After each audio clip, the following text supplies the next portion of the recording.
Before tanks, before drones, and even before gunpowder, terror on the battlefield could come on four legs. Amidst shouts, spears, and swords, a swift shadow crossed the warfields of Rome, muscular, agile, obedient, yet fierce. It was not a man, nor a horse. It was the Canis Pugnax, the Roman war dog, bred by the Romans to protect, hunt, fight, and kill. The Canis Pugnax was not a camp pet. It was a living weapon. Today few people know its name. It was forgotten by history books, but never by the legionaries who trusted their lives to it. To understand how this lethal creature came to be, we need to go back in time to the mountains of Greece and the monster breeders of the ancient world. The name Canis Pugnax, in Latin, literally means combat dog. But the animal behind that name did not appear by chance. It was shaped through the brutal selection of wars, hunts, and sieges over centuries. Its origins trace back to the Greek Molossers, an ancient breed of massive dogs used to protect herds and property in the mountainous regions of Epirus land that today corresponds to Albania and northwestern Greece. These animals were renowned for their immense strength, thick bones, and deep chest, features that made them equally suited for guarding flocks against wolves and for standing alongside men in violent confrontations. Philosophers like Aristotle and poets like Virgil spoke of these dogs as true beasts, domesticated and loyal to their masters, yet powerful enough to tear a lion's throat if needed. In Greek society, they were not mere companions but guardians and living fortresses, feared and respected alike. The Romans, always attentive to the practical qualities of other peoples, saw a diamond in the rough in the Molossers. They began importing them in large numbers, crossing them with local Italian breeds and with barbarian war dogs captured in military campaigns. The aim was not to produce a pet or shepherd dog, but a beast designed for war, faster, more aggressive, and capable of enduring the chaos of combat without hesitation. Thus emerged the Canis Pugnax, a dog about 60 centimeters tall, weighing between 40 and 50 kilograms. Its dark fur made it less visible at night, while its deep, guttural bark inspired fear long before an enemy saw its fangs. Its head was broad, with powerful jaws, and its naturally territorial and protective instinct meant that even without training, it was ready to fight intruders. With discipline, however, it became a true canine gladiator. By the 2nd century BC, Rome's public spectacles had evolved from simple gladiator duels into elaborate shows of staged violence. Dogs, especially the Canis Pugnax, became central to this macabre theater. They were trained to attack with terrifying precision, to ignore pain, and to react to the scent of blood as if it were a command. These animals were not presented to the public as companions or curiosities, but as execution beasts. They entered the arena to chase condemned criminals, to tear apart unarmed prisoners, and even to fight exotic beasts brought from across the empire, lions from Africa, bears from the Alps, or massive boars from the forests of Gaul. Before entering the arena, the dogs were often kept fasting for days, heightening their aggression and hunger. When the iron chains were finally released, they exploded forward like projectiles, and the crowd erupted into a frenzy of shouts and applause. This brutality was not accidental. It was the very climax of the spectacle. Some of these dogs became so notorious that they were given names and greeted with popular ovations, celebrated like four-legged gladiators who earned their fame in blood and terror. In the arena, the Canis Pugnax was treated as a weapon, but its destiny went beyond entertainment. Rome soon realized that these animals could be much more than circus monsters. They could become soldiers. As the empire expanded, Rome fought in every corner of the known world, facing peoples with their own fierce tactics.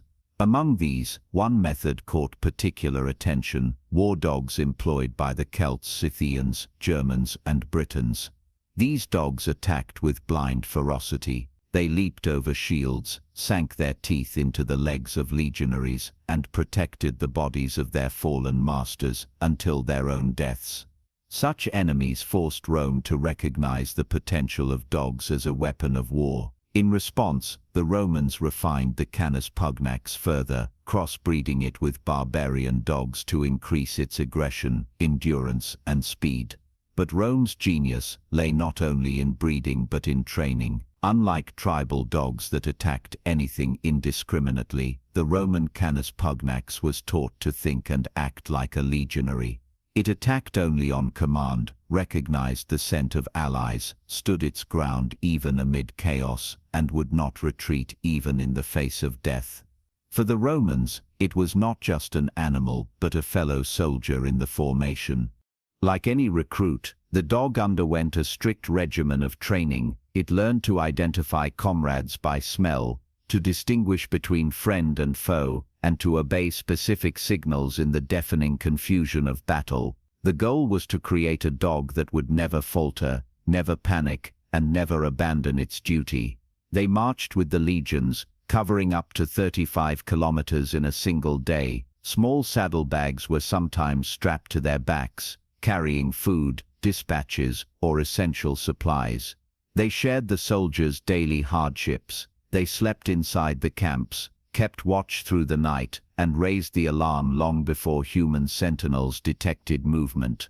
Inside the fortified camps, the castra, their duties were many. They guarded the perimeters, deterred spies and raiders, watched over supply depots, and even stood sentinel over prisoners. In turbulent regions like Germania and Dacia, where ambushes were common and the terrain treacherous, the dogs offered the legion both security and confidence. To the soldiers who marched beside them, they were not tools but comrades, bound by loyalty and forged in the same hardships.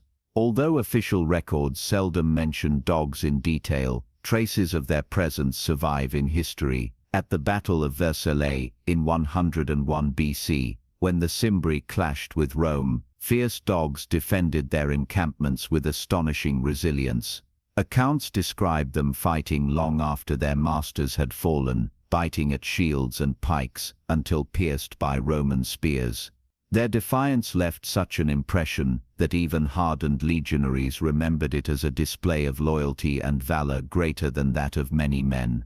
During Julius Caesar's campaigns in Gaul and Britannia, reports mention dogs guarding enemy settlements. Rome's solution was pragmatic: adopt the practice, refine it, and integrate it into its own legions. Soon after, the Canis Pugnax became a regular companion in hostile provinces like Germania, Thrace, and Dacia. Sculptures and reliefs, such as those on the column of Marcus Aurelius, even depict dogs marching alongside legionaries. While their exact battlefield role, whether for tracking, guarding, or attacking, is not always clear, their presence was no symbol. They were tactical assets, deployed where fear, darkness, and ambushes required senses keener than those of men. Despite their bravery and usefulness, the Canis Pugnax never received the same recognition as war horses, siege engines, or celebrated commanders.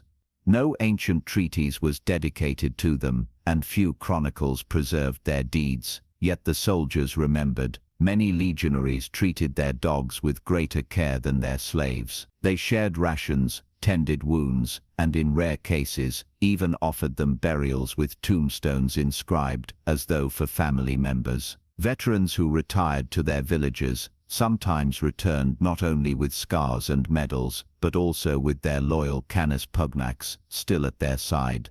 As centuries passed and the empire transformed, the original lineage of the Canis Pugnax began to fade. Changes in warfare reduced the need for such dogs, and interbreeding gradually diluted their unique traits. Yet echoes of their bloodline survived.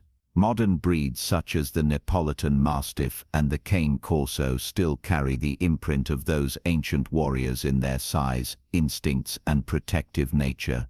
So now that you know the story of this extraordinary creature, tell me, doesn't the Canis Pugnax deserve a place of honor alongside the heroes of Rome? If you liked this video, leave a like, subscribe to the channel, and share it with anyone who loves the ancient world as much as you do. And as always, may Mars guide you in battle, and if you want to discover the 10 most famous gladiators of Rome, click on the thumbnail on screen. See you in the next story.